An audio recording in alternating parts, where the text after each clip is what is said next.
Moscow येथील न्यायालयानं रशियाचे अध्यक्ष व्लादिमीर पुतीन यांचे वैचारिक विरोधक तसंच कार्यकर्ते व्लादिमीर कारामुर्झा यांना देशद्रोह आणि रशियन लष्कराची बदनामी केल्याप्रकरणी 25 वर्षांची शिक्षा सुनावली आहे। रशियन न्यायालयाच्या या निर्णयामुळे रशियावर जागतिक पातळीवर टीका केली जाते। कारामुर्झा ज्युनियर हा एक प्रमुख विरोधी कार्यकर्ता आहे। व्लादिमीर पुतीन यांना सातत्याने विरोध केल्यामुळे कारामुर्झा यांच्यावर 2 वेळा विषप्रयोग झाल्याचा दावा केला जातो। 2015 साली कारामुर्झा यांचे मूत्रपिंड अचानकपणे निकामी झालं होतं। त्यानंतर 2 वर्षांनी कथित विषप्रयोगामुळे ते कोमामध्ये गेले होते। युक्रेनमधील लढाईच्या दरम्यान विरोधकांवर अथक कारवाईच्या ताज्या हालचालींवर भाष्य केल्यानंतर राजकीय शिक्षा म्हणून त्यांच्यावर हे आरोप लावण्यात आलेत, जे कारामुर्झानं नाकारलेले आहेत। लष्कर विरोधात बोलल्यामुळे 41 वर्ष व्लादिमीर कारामुर्झाला 25 वर्षांची शिक्षा सुनावण्यात आलेली आहे। गेल्या वर्षी रशियन सरकारनं याबाबतचा कायदा लागू केला होता। या कायद्यानुसार लष्कराची बदनामी करणं, लष्कराविषयी अपप्रचार करणं किंवा खोटी माहिती पसरवणं अशा कृत्यांना गुन्हा समजलं जातं। या कायद्याअंतर्गत पहिल्यांदाच अशा प्रकारची मोठी शिक्षा सुनावण्यात आली आहे। तब्बल 25 वर्षांची शिक्षा ठोठावल्यानंतरही कारामुर्झा रशियन सरकारला बदलेले नाहीत आणि न्यायालयानं ही शिक्षा ठोठावल्यानंतर त्यांनी रशिया मुक्त होईल अशी घोषणा दिली। 41 वर्ष व्लादिमीर कारामुर्झा सैन्याविषयी चुकीची माहिती पसरवणं तसंच नको असलेल्या संस्थांशी संबंध असणं या गुन्ह्यांमुळे दोषी आढळलेले आहेत असं न्यायालयानं शिक्षा सुनावणी दरम्यान सांगितलं।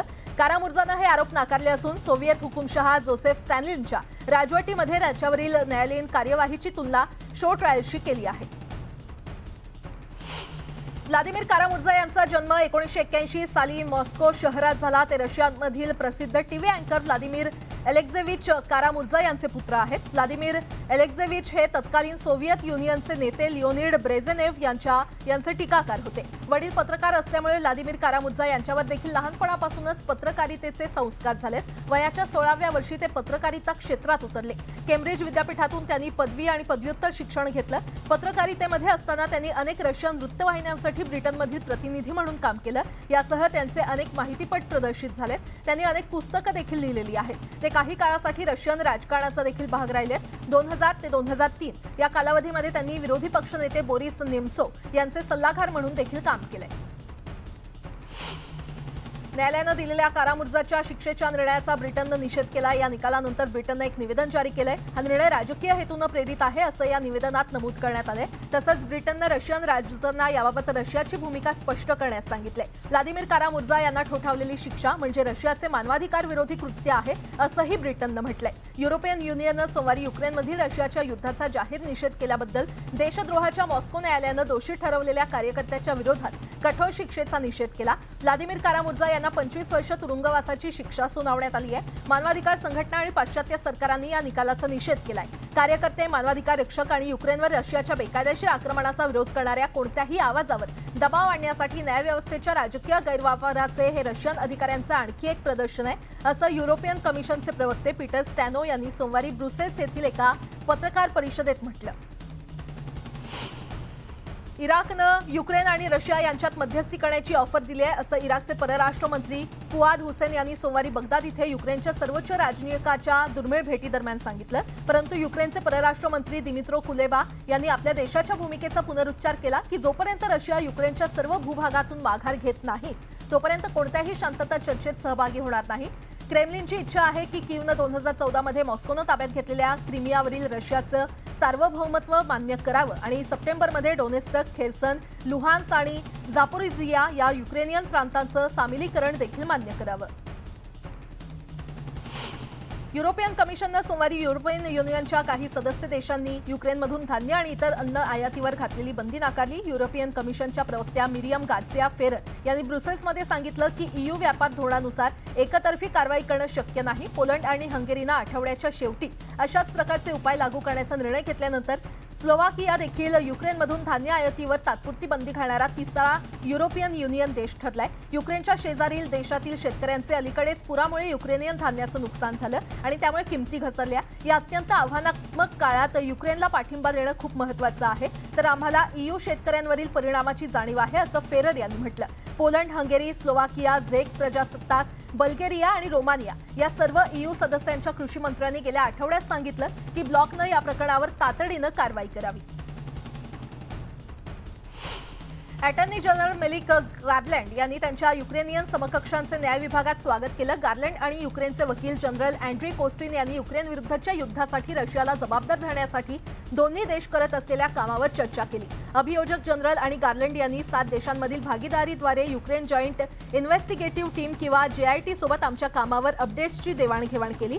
JIT युक्रेनमध्ये झालेल्या मुख्य आंतरराष्ट्रीय गुन्ह्यांचा तपास करते. ही भागीदारी आणखी मजबूत करण्यासाठी न्याय विभाग JITद्वारे होस्ट केलेल्या युक्रेन विरुद्धच्या आक्रमकतेच्या गुन्ह्याच्या अभियोगासाठी आंतरराष्ट्रीय केंद्रासाठी एक अभियोक्ता तपशील सादर करेल, असं गार्लंड म्हटले. अभियोजक हेग येथे Eurojust European Union agency for criminal justice cooperation इथे आधारित असेल. युक्रेन रशिया ब्लॅक सी धान्य आयात कराराचं नूतनीकरण न केल्यास अन्नधान्याच्या किमती बऱ्यापैकी वाढू शकतात, असा इशारा सेंटर फॉर ग्लोबल डेव्हलपमेंटमधील वरिष्ठ फेलोनं सोमवारी दिला. युरोपमधील विकास सहकार्य संचालक इयान मिशेल यांनी केलेल्या टिप्पण्या EUनं पोलंड आणि हंगेरीनं धान्य आयातीवर घातलेली बंदी नाकारली तेव्हा आली आहे. शेजारील देशातील शेतकऱ्यांनी अलीकडेच युक्रेनियन धान्य त्यांच्या देशात आलेल्या पुरामुळे खराब झाल्याची तक्रार केली. तसंच किमती देखील घसरल्या आणि त्यामुळे त्यांचं मोठं नुकसान झाल्यानं अनेक देशांनी ही बंदी आणली होती. असोसिएटेड प्रेसशी बोलताना मिशेल म्हणाले की युरोपियन युनियन एक करार करू शकेल ज्यामुळे युरोपमध्ये धान्याची वाहतूक होऊ शकेल आणि या देशांमधील शेतीसाठी युरोपियन युनियनचा पाठिंबा महत्त्वपूर्ण ठरेल. युक्रेनच्या एका उच्च अधिकाऱ्यानं सोमवारी सांगितलं की युक्रेन जेव्हा तयार असेल तेव्हा रशियन सैन्याविरुद्ध प्रतिआक्रमण सुरू करेल. युक्रेनच्या राष्ट्रीय सुरक्षा आणि संरक्षण परिषदेचे सचिव ओलेक्सी डॉनिलोव्ह यांनी कीव्हमधील असोसिएटेड प्रेसला दिलेल्या मुलाखतीत सांगितलं की आम्ही तयार होताच लढाईला सुरुवात करू. डॅनिलोव्ह यांनी इतर युक्रेनियन नेत्यांविषयी भाष्य करताना म्हटलं की त्यांना अमेरिकेची गुप्तचर विभागाची माहिती बाहेर येणं ही घटना भविष्यातील नुकसानकारक घटना म्हणून दिसत नाही आणि युक्रेन अत्यंत संवेदनशील माहिती सामायिक करत नाही यावर जोर दिला. युक्रेनचे राष्ट्राध्यक्ष व्लोदिमीर झेलेन्स्की यांनी सोमवारी आपल्या संभाषणात सांगितलं की त्यांच्या देशाला आर्थिक शस्त्र पुरवण्यास विलंब केल्यानं अनेकांना जीव गमवावा लागलाय. झेलेन्स्कींनी आगामी रामस्टीन सुरक्षा बैठकीच्या तयारीबद्दल देखील माहिती दिली.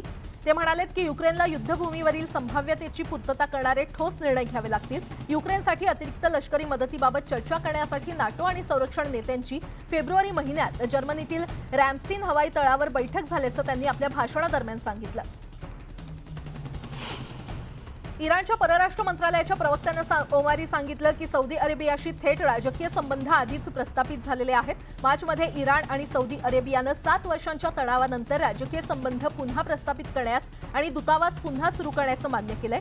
चीनशी वाटाघाटी केलेल्या प्रमुख राजकीय प्रगतीमुळे मध्यपूर्व प्रतिस्पर्ध्यांमधील सशस्त्र संघर्षाची शक्यता कमी झाली आहे. त्यामुळे इराण आणि सौदी अरेबिया या दोन्ही देशातील प्रत्यक्ष राजकीय संबंध सुधारलेत. आम्ही आता असं म्हणू शकतो की राजकीय संबंध आधीच सक्रिय झाले असून आम्ही दूतावास आणि वाणिज्य दूतावास पुन्हा सक्रिय करण्याच्या मार्गावर आहोत, असं प्रवक्ते नासेर कनानी यांनी म्हटलं. सौदी अरेबियानं 2016 मध्ये इराणसोबतचे संबंध तोडले होते तेव्हा निदर्शकांनी सौदीवर राजकीय आक्रमण केलं. सौदी अरेबियानं एका प्रमुख शिया धर्मगुरूला 46 दिवसांपूर्वी फाशीची शिक्षा दिली होती. त्यामुळे निदर्शनाला सुरुवात झाली होती. इंडोनेशियाच्या अशांत पापुआ प्रांतात ओलीस असलेल्या न्यूझीलंडच्या वैमानिकाची सुटका करण्यासाठी तैनात असलेल्या इंडोनेशियाच्या लष्करी जवानांच्या गटावर फुटीरतावादी बंदूकधाऱ्यांनी गोळीबार केला असल्याची माहिती लष्करी अधिकाऱ्यांनी रविवारी दिली. इंडोनेशियन सैन्याच्या प्राथमिक माहितीनुसार नडुगा या डोंगराळ जिल्ह्यातील एका सैनिक चौकीवर सुमारे 36 सैनिक तैनात होते. पश्चिम Papua liberation army free Papua चळवळीची सशस्त्र शाखा असलेल्या हल्लेखोरांनी त्यांच्यावर हल्ला केला. शनिवारी किमान 6 सैनिक या हल्ल्यामध्ये ठार झाले आणि इतर 21 जण जंगलात पळून गेले. दरम्यान 9 सैनिकांना बंडखोरांनी ताब्यात घेतलं. पापुआचे लष्करी प्रवक्ते कर्नल हरमन तारिमन यांनी सांगितलं की फेब्रुवारीमध्ये बंडखोरांनी अपहरण केलेल्या इंडोनेशियन एव्हिएशन कंपनी सुसी एअरचं न्यूझीलंडचे पायलट फिलिप मार्क मेहरटेन्सचा शोध घेण्यासाठी तैनात केलेल्या गटाचे ते सैनिक होते. गयानाबरोबर दीर्घकाळ चाललेल्या प्रादेशिक वादावर तोडगा काढण्यासाठी अनेक वर्षांच्या निष्फळ प्रयत्नानंतर व्हेनेझुएलाला आपली रणनीती सुधारण्याचं आव्हान आहे. त्याची सध्याची स्थिती 1966 मध्ये युनायटेड किंगडम बरोबर झालेल्या करारावर आधारित आहे. गयानाच्या स्वातंत्र्याच्या काही महिन्यांपूर्वी ज्यानं दावा केला आणि विवादित प्रदेशासाठी राजकीय तोडगा काढण्याची शक्यता वर्तवली. शेजारील राष्ट्रांनी एसेकिबो नदीच्या पश्चिमेकडील सुमारे 1,59,500 चौरस किलोमीटरचा ट्युनिशिया आकाराचा प्रदेश विवादात सापडलाय, ज्यावर व्हेनेझुएलानं आंतरराष्ट्रीय स्तरावर त्यांचा दावा केलाय. व्हेनेझुएलानं असा युक्तिवाद केला होता की युनायटेड किंगडमच्या सहभागाशिवाय न्यायालय या खटल्याची सुनावणी करू शकत नाही, जो मूळ सीमा निर्णयाच्या वेळी गयानाचा वसाहती मास्टर होता. गयानाच्या बाजूनं असा युक्तिवाद केला होता की 1966 मध्ये गयानाला स्वातंत्र्य मिळाल्यावर ब्रिटननं या प्रकरणात कोणत्याही प्रकारचा सहभाग घेणं थांबवलं. सुदानमधील परिस्थितीवर अरब लीगच्या प्रतिनिधींनी रविवारी तातडीची बैठक घेतली। सुदानची राजधानी खार्तूम आणि अन्य भागात निमलष्करी दल आणि सैन्यादरम्यान जोरदार संघर्ष सुरू झाला। देशावर नियंत्रण मिळवण्यासाठी लढत आहेत तर बुलेट प्रूफ वाहनं, ट्रक माउंट मशीन गन आणि युद्ध विमानं यांचा समावेश असलेली जोरदार लढाई रविवारी खार्तूमची राजधानी ओमदुर्मन या लगतच्या शहरामध्ये आणि देशभरातील फ्लॅश पॉइंटमध्ये झाली।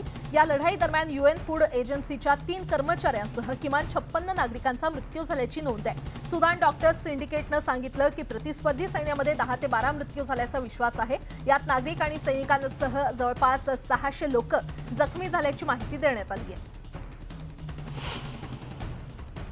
सुदानचे माजी पंतप्रधान अब्दुल्ला हमडोक यांनी इशारा दिलाय की जर सैन्य आणि निमलष्करी गट शत्रुत्व संपवण्यास तयार नसेल तर त्यांचा देश गृहयुद्धात उतरू शकतो। संयुक्त अरब अमिरातीची राजधानी अबुधाबी येथून बोलताना हमडोक म्हटलेत की देशात गृहयुद्धात होऊ नये म्हणून सुदानच्या लोकांसाठी शांतता हाच एकमेव पर्याय आहे। सुदानी सैन्य आणि रॅपिड सपोर्ट फोर्स दुसऱ्या दिवशी देखील अराजकग्रस्त राष्ट्राच्या नियंत्रणासाठी लढाई करतात। माजी पंतप्रधानांनी दोन्ही बाजूंना हिंसाचार संपवून तात्काळ राजकीय संवाद सुरू करण्याचं आवाहन केलं। हॅमडोक यांनी पत्रकारांना सांगितलं की मी पुन्हा लष्कर आणि जलद सपोर्ट फोर्सेसना ही सद्यस्थिती संपवण्यासाठी त्वरित वाटाघाटी सुरू करण्याचं आवाहन करतो। बुलेट प्रूफ वाहनं, ट्रक माउंट मशीन गन आणि युद्ध विमानं यांचा समावेश असलेली जोरदार लढाई रविवारी खार्तूमची राजधानी ओमदुर्मन या लगतच्या शहरामध्ये आणि देशभरातील फ्लॅश पॉइंटमध्ये झाली। मॉस्को येथील न्यायालयानं रशियाचे अध्यक्ष व्लादिमीर पुतीन यांचे वैचारिक विरोधक तसंच कार्यकर्ते व्लादिमीर कारामुर्झा यांना देशद्रोह आणि रशियन लष्कराची बदनामी केल्याप्रकरणी 25 वर्षांची शिक्षा सुनावली आहे। रशियन न्यायालयाच्या या निर्णयामुळे रशियावर जागतिक पातळीवर टीका केली जाते। कारामुर्झा ज्युनियर हा एक प्रमुख विरोधी कार्यकर्ता आहे। व्लादिमीर पुतीन यांना सातत्यानं विरोध केल्यामुळे कारामुर्झा यांच्यावर 2 वेळा विषप्रयोग झाल्याचा दावा केला जातो। 2015 साली कारामुर्झा यांचे मूत्रपिंड अचानकपणे निकामी झालं होतं। त्यानंतर 2 वर्षांनी कथित विषप्रयोगामुळे ते कोमामध्ये गेले होते। युक्रेनमधील